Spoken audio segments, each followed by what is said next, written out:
फिर मैं गई थी ना वहाँ पे, इसीलिए मैंने उसको बोला भी। क्या हुआ, क्या देख रहे हो उधर? अरे कुछ नहीं, मेरे माइंड में कुछ चल रहा था, मुझे ना कुछ पूछना था तुमसे। जब भी मैं बिजनेस के काम से बाहर जाता हूँ या फिर घर पर नहीं होता हूँ, तुम किसी के साथ बाहर घूमने जाती हो क्या? क्या? ऐसे कैसे कह सकते हो तुम? अरे मैं क्यों किसी के साथ जाऊंगी? तुम्हें तो पता है ना कि मैं तुम्हारे बिना कहीं नहीं जाती। तुम कितनी भोली हो।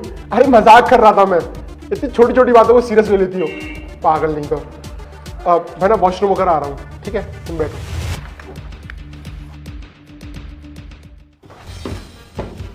हाँ आई एम रियली सॉरी। बात यह है कि मेरे ना ऑफिस से कॉल आ गया है, तो अर्जेंटली ना मुझे जाना पड़ेगा, बिकॉज एक फाइल उन पर ओपन नहीं हो रही है और उसका पासवर्ड मेरे को ही पता है, और मैं इसे सोशल मीडिया पे शेयर नहीं कर सकता। तुम्हें पता है ना कितना अनसेफ है सोशल मीडिया। तो ठीक है, मैं ना शाम को मिलता हूँ तुमसे। चुपचाप ओला करनी है और यहाँ से घर जाना है। अपना ये फिनिश करो और मेरे को कॉल कर देना जैसे ही पहुँच जाओ। ठीक है, मैं ये खाते ही चली जाती हूँ। शाम को मिलता हूँ मैं। अच्छा हुआ चले गए।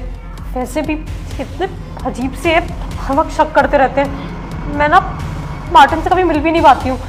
काम करती हूँ, उसे फ़ोन करके ना यहीं बुला लेती हूँ, इस बार हम लोग मिल लेंगे। वैसे भी इतने इंपॉर्टेंट काम से ऑफिस गए हैं और इनका ऑफिस यहाँ से तकरीबन 4 घंटे की दूरी पे तो है। आने जाने का भी देखेंगे ना तो भी 2 घंटे से पहले वापस नहीं आने वाले।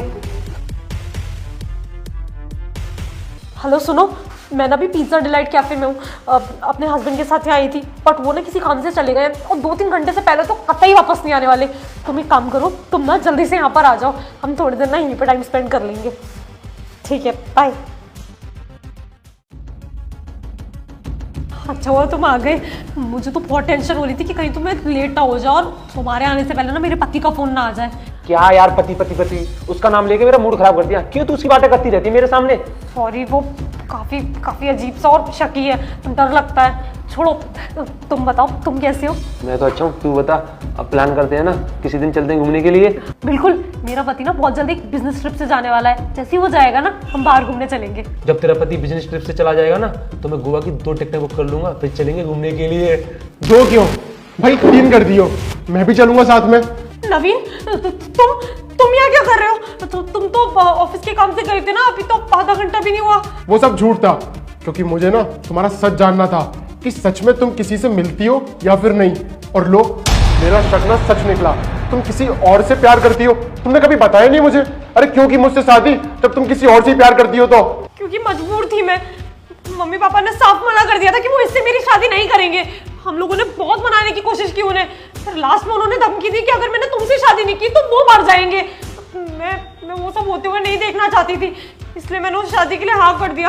हाँ भाई, दिव्या ठीक बोल रही है। हम दोनों जो है ना बचपन से एक दूसरे को प्यार करते हैं। ये तो तुम्हारा सही है कि तुम लोग प्यार करते हो, पर तुम्हारी वजह से ये नहीं सोचा कि तुम लोग किसी और की भी जिंदगी खराब कर रहे हो। अगर शादी से पहले तुम एक बार मेरे से बोल दी थी ना कि मैं किसी और से प्यार करती हूँ, तो मैं खुद ही मना कर देता सामने से कि मुझे नहीं करनी तुम्हारी बेटी से शादी।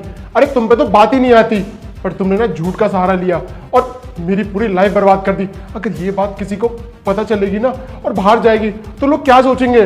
मेरे घर वालों की ना नाक कट जाएगी। मुझे माफ कर दो, मैं थोड़ी सी सेल्फिश हो गई थी। मुझे पता था कि मेरे माँ बाप इससे तो मेरी शादी नहीं कराएंगे, और अगर मैं तुम्हें ये सब बताती तो तुम तुरंत ही उस शादी के लिए मना कर देते। उसके बाद में मेरे घर वाले मेरी शादी किसी और से कर देते, और अगर वो पता नहीं कैसा निकलता। मुझे लगा कि तुम एक सेफ ऑप्शन हो, इसलिए मैंने हाँ कर दिया। प्लीज प्लीज मुझे माफ कर दो, मेरा इंटेंशन तुम्हें हर्ट करने का नहीं था, बट मेरे पास सच में कोई चारा नहीं था। हाँ भाई, दिव्या की इसमें कोई गलती नहीं थी, वो मजबूर थी। मजबूर थी? तुमने उस मजबूरी का ना मेरा फायदा उठाया है। वो तो अच्छा हुआ उस बंदे ने मेरे को सब कुछ सच बता दिया, वरना मुझे तुम्हारे बारे में कभी पता ही नहीं चलता।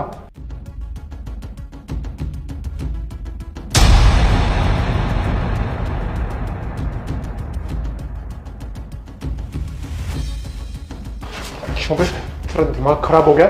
क्या दिखा रहा है तू? मेरी बीवी किसी और के साथ सेट है? ओए, कहीं तूने एडिटिंग करके वो मेरे को फोटो शो तो नहीं कर रहा ना? भाई मेरी बात का विश्वास कर, मैंने जो भी दिखाया है ना सब सच है। मैं इस कैफे में रोज आता हूँ। भाई तेरी पत्नी है ना, रोज एक लड़के के संग आती है। देख, अगर ये बात झूठ हुई ना तो मुझसे बुरा कोई भी नहीं होगा।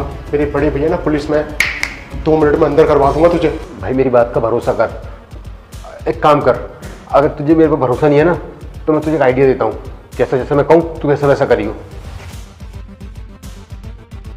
समझ में आ गए सब? एक सेकेंड,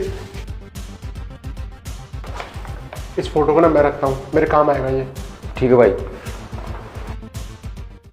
ठीक है दिव्या, मानता हूँ कि तुम इस लड़की से प्यार करती हो। अगर तुम इसी लड़के के साथ खुश हो ना तो रहो इसके साथ, मुझे कोई परेशानी नहीं है। मैं तुम्हारे घर पे बात करूंगा और जो भी मैटर होगा ना सब अपनी तरफ से सॉल्व आउट करने की कोशिश करूंगा और हम खुशी खुशी डिवोर्स ले लेंगे। इस सिचुएशन में तुम्हारी जगह कोई और होता ना तो वो इस बात का बहुत बड़ा बतंगड़ बना देता और कभी नहीं समझता हम दोनों को। मैंने तुम्हारे साथ सच में बहुत गलत किया है, मुझे प्लीज़ माफ़ कर देना। मैं अब तक तुम्हें इतना गलत समझती आई, मुझे नहीं पता था कि तुम इतने अच्छे से ये सारी चीज़ें हैंडल करोगे।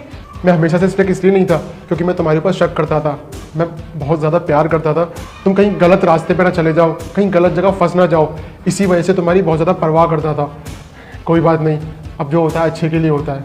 चलो यहाँ से चलते हैं।